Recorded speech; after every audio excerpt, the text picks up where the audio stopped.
কিন্তু আপনারা জানেন কয়েকদিন আগে ইলেকশন কমিশনকে আমরা একটা চিঠি দিয়েছিলাম, শাপলা পেতে কোনো আইনি বাধা নেই বা অন্য কোনো প্রেশার বিল তাদের করা উচিত না বলে আমরা এই মর্মে একটি চিঠি দিয়েছিলাম। সেই চিঠিটা তারা নিষ্পত্তি না করেই অসাংবিধানিক ওয়েতে, স্বেচ্ছাচারী ওয়েতে তারা আমাদেরকে আরেকটা চিঠি দিয়েছে আজকে, এবং তারা আমাদেরকে বলেছে যে এই প্রতীকগুলা থেকে বরাদ্দের জন্য এটা খুবই হাস্যকর একটি বিষয়। আমরা যখন 21তম বিংশ শতাব্দীতে বসবাস করছি, তারা সেখানে আমাদের প্রতীকের তালিকায় রেখেছে আলমিরা, উট পাখি, কাপ পিরিচ, থালাবাটি, এই ধরনের যেগুলো আমাদের অলরেডি সোসাইটি থেকে অবসোলেট হয়ে যাচ্ছে, এই ধরনের প্রতীক রেখেছে। অর্থাৎ তারা যে সংশোধিত প্রতীক করেছে ইলেকশন কমিশন, সেখানে তারা জনগণের ম্যান্ডেট এবং ডিমান্ডকে তারা রেসপেক্টফুল ওয়েতে নেয়নি। সামাজিক যে আমাদের সোশ্যাল যে ভ্যালুসগুলো রয়েছে সেই বিষয়গুলো তারা সম্মান করে নাই। তা আমরা সে জায়গায় আমাদের বক্তব্য হলো, প্রতীক প্রশ্নে ইসি স্বেচ্ছাচারী এবং বৈষম্যমূলক আচরণ আমাদের সাথে করছে।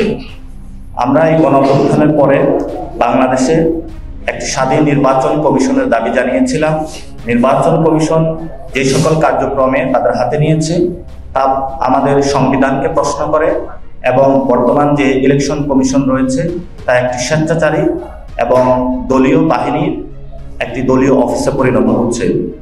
আমরা গত 2 মাস ধরে চলা তাদের সাথে যে আলোচনা, সেখানে আমরা তাদের যুক্তিতর্কগুলো খণ্ডন করেছিলাম। প্রথমে তারা সাংবিধানিক প্রশ্ন এনেছিল যে আমাদের যে ন্যাশনাল প্রতীক রয়েছে সেখানে শাপলা রয়েছে, কিন্তু তারা বলেছে তারা শুধু শাপলা ছাড়া অন্য কিছু দেখতে পায় না।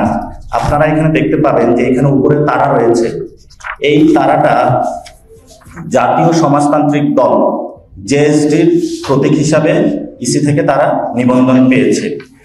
তারপর হলো এই প্রতীকের মধ্যে আপনারা দেখতে পাচ্ছেন যে এখানে হলো ধান রয়েছে, যেটা তো স্পষ্টত দেখা যায়। এখন তারা যদি ইসি যদি না দেখতে পারে তাহলে তো তাদেরকে ব্লাইন্ড টেস্ট করাতে হবে। যারা যদি কোনো একটা প্রতীক না দেখতে পারে তারা তো বিভিন্ন ডকুমেন্টস সব ভুল করবে। এই জন্য আমরা আবেদন জানাচ্ছি ইসির যারা বিভিন্ন কমিশনারের দায়িত্ব রয়েছেন তাদেরকে তাদের চোখে ব্লাইন্ড টেস্ট করাতে হবে, তারা যদি এই প্রতীকগুলো দেখতে না পারে। আপনারা দেখতে পাচ্ছেন বিএনপির যে ধান রয়েছে এই ধানটা কিন্তু এখান থেকে নেওয়া হয়েছে, ফলত তারা একটা অ্যাডভান্টেজ অলরেডি পাচ্ছে। এবং জিয়াউর রহমান যখন ক্ষমতায় এসেছিলেন সেই সময় সামরিক কায়দায় কিন্তু এটা নিয়েছিলেন।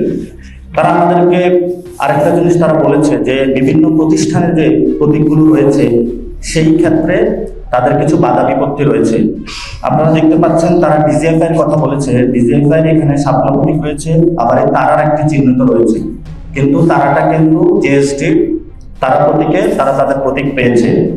আবার আমরা যদি যাই তাহলে দেখবেন যে আমাদের যে বাংলাদেশের বিমান বাহিনী রয়েছে, বিমান বাহিনীর প্রতীকের মধ্যে ঈগল রয়েছে, কিন্তু এই ঈগল প্রতীকগুলো আমার বাংলাদেশ পার্টি এবি পার্টি পেয়েছে। ফলত আমরা তাদের যতগুলো যুক্তি তর্ক রয়েছে সবগুলোই খণ্ডন করেছি। আপনারা যে দেখেন পুলিশের যে নতুন লোগোটা এসেছে এখানেও কিন্তু ধান রয়েছে, এই যে 2 পাশে ধান স্পষ্টত দেখা যায়।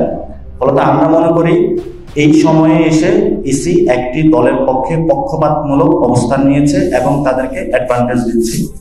আপনারা জানেন যে জামায়াত ইসলামীর লোগো হলো দাড়ি পাল্লা। এই দাড়ি পাল্লা যে প্রতীকটা রয়েছে, বাংলাদেশের যে বিচারালয় রয়েছে প্রত্যেকটা বিচারালয়ের প্রত্যেকটা জায়গায় কিন্তু এই প্রতীকটা রয়েছে, কিন্তু সেগুলো ইসির নজরে আসছে না। কিন্তু আমরা যখন একটি গণঅভ্যুত্থানের পরে রাজনৈতিক দল গঠন করলাম এবং আমরা এই দলটির এখন 6 মাসও হয়নি, ইতিমধ্যেই রাজনৈতিক মহলে কিভাবে এই দলটিকে বৈষম্যমূলক আচরণের মাধ্যমে, স্বেচ্ছাচারী আচরণের মাধ্যমে ইলেকশনের পূর্বেই খারিজ করা যায় সেই ব্যবস্থা ইসি অলরেডি তারা উদ্যোগ নিয়েছে। আপনারা জানেন আমাদের জাতীয় ফল হলো কাঁঠাল, এই কাঁঠাল কিন্তু জাতীয় পার্টির প্রতীক হিসাবে রয়েছে। আমরা তাদের সকল যুক্তিতর্ক খণ্ডন করেছি। পরিশেষে তারা মিডিয়ার সামনে একটি বক্তব্য দিয়েছে যে ইলেকশন কমিশন ব্যাখ্যা দিতে পারবে না। আপনি যদি ব্যাখ্যা দিতে না পারেন তাহলে ইলেকশনের কমিশনার হিসাবে আপনার ওই চেয়ারে থাকার কোনো বৈধতা নাই, আপনাকে অতি দ্রুতই পদত্যাগ করতে হবে। আপনি জনগণের যখন ট্যাক্সের টাকায় ওই চেয়ারে বসেছেন, ওই জনগণের ট্যাক্সের টাকা নিয়ে যখন আপনি বেতন নিচ্ছেন, এই বেতনের টাকা নিয়ে আপনাকে সংবিধান অনুযায়ী চলতে হবে। দেশের যে আইন রীতিনীতি রয়েছে সেটা অনুযায়ী চলতে হবে। ইতিমধ্যে আমরা কয়েকটা জায়গা শুনতে পেয়েছি এবং ইসিও বলেছে তারা বিব্রত ফিল করছে। সেই জায়গাতে আমরা বলবো তাদের পিছনে যে অদৃশ্য শক্তি বিরাজ করছে সেই অদৃশ্য শক্তিকে ইসির দায়িত্বে মানুষের সামনে তাদেরকে উদ্ঘাটন করার জন্য আমরা তাদেরকে রাজপথে রাজনৈতিকভাবে মোকাবেলা করব। যতটুকু সাংবিধানিক অধিকার রয়েছে, গণতান্ত্রিক প্রক্রিয়া রয়েছে, সব একসাথে নিয়ে আমরা ঐক্যবদ্ধভাবে আমাদের যে প্রতীক, আমাদের যে অধিকার প্রশ্নে আমরা হলো রাজপথে থাকব। প্রশ্ন আসে যে প্রতীক যদি ইসি না দেয় তাহলে আমরা কি করব? সেই জায়গাতে জাতীয় নাগরিক পার্টির বক্তব্য হলো আমরা জনগণের ভোগান্তি চাই না প্রতীক প্রশ্নে। আমরা জনগণকে সাথে নিয়ে সাংবিধানিক এবং গণতান্ত্রিক প্রক্রিয়ায় যতটুকু আমাদের সক্ষমতা রয়েছে এবং দেশীয় যে আইন রয়েছে তার ভিতরে আমরা আমাদের প্রতীক প্রশ্নে আমাদের এই সংগ্রাম আমরা জারি রাখব। বাংলাদেশের প্রান্তিক জায়গা থেকে প্রত্যেকটা জায়গায় মানুষের মননে মগজে এনসিপির প্রতীক হিসাবে শাপলা অলরেডি স্থান করেছে। তারা এনসিপির শাপলা প্রতীকে যখনই ভোট দিতে উদ্গ্রীব হয়েছে, ইচ্ছুক হয়েছে, তখনই আমরা ইসির পক্ষ থেকে এই ধরনের স্বেচ্ছাচারী এবং বৈষম্যমূলক আচরণের শিকার হচ্ছি। এজন্য আমাদের দেশবাসীর কাছে আহ্বান থাকবে, যে কোনো ন্যায্য অধিকারের প্রশ্নে আমরা যারা মজলুম রয়েছে, ইসির মতন যারা জালেম রয়েছে, ইসির পিছনে যারা জালেমের ভূমিকা পালন করছে, তাদেরকে আপনারা প্রতিহত করুন।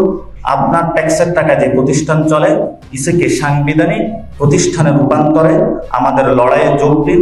প্রতীক প্রশ্নে আমরা কোনো ছাড় দিব না এনসিপির পক্ষ থেকে, কারণ ইসি ব্যাখ্যা দিয়ে জনগণের সামনে তারপরে তাদেরকে যেতে হবে। অলরেডি তারা আমাদেরকে চিঠি দিয়েছে, এই জায়গাতে তারা একটা প্রতারণার আশ্রয় নিয়েছে। তারা এখন বলছে যে তাদের যে লিস্টের যে প্রতীকগুলো রয়েছে সেগুলো তো হলো শাপলা নেই। আপনি যখন কয়েকদিন আগে সংশোধনের জন্য আইন মন্ত্রণালয়ে পাঠিয়েছেন, সেখানে তাহলে আপনি শাপলা রাখেন নাই কেন? তারা প্রশ্ন করছে যে আমরা শাপলা রাখি নাই, বিভিন্ন প্রতিষ্ঠানে রয়েছে। সেই যুক্তিতর্কগুলো অলরেডি আপনাদের সামনে আমরা খণ্ডন করেছি।